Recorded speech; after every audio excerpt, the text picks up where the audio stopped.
Kalau nanti sampai kita tergantung nih, ini pikirannya agak jauh nih.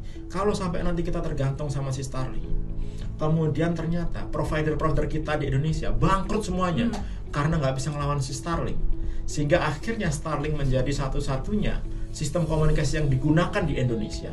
Kebayang nggak kalau misalkan nanti Starlink iseng gitu, rusak gitu, kita cabut lah, kita nggak suka sama Indonesia gitu, mati kita. Nggak bisa nelpon, nggak bisa pakai internet, nggak bisa berkomunikasi dan lain-lain gitu. Nah, ini yang nggak boleh terjadi gitu. Mereka tidak menggunakan infrastruktur yang ada di Indonesia. Artinya apa? Artinya nggak akan ada pengawasan, nggak akan ada monitoring, nggak akan ada pembatasan dan lain-lain.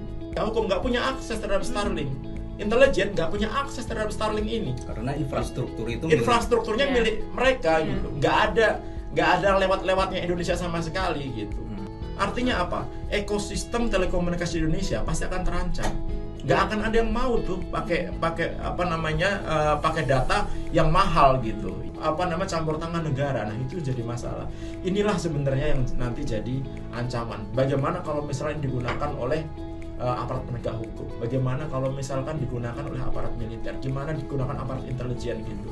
Padahal kita tahu Starlink ini adalah perusahaan yang ada di Amerika, dan di sana ini punya undang-undang namanya Foreign Intelligence Surveillance Act gitu.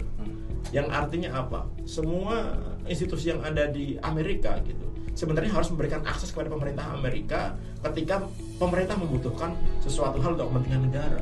Jadi mereka pasti akan nurut sama pemerintah Amerika.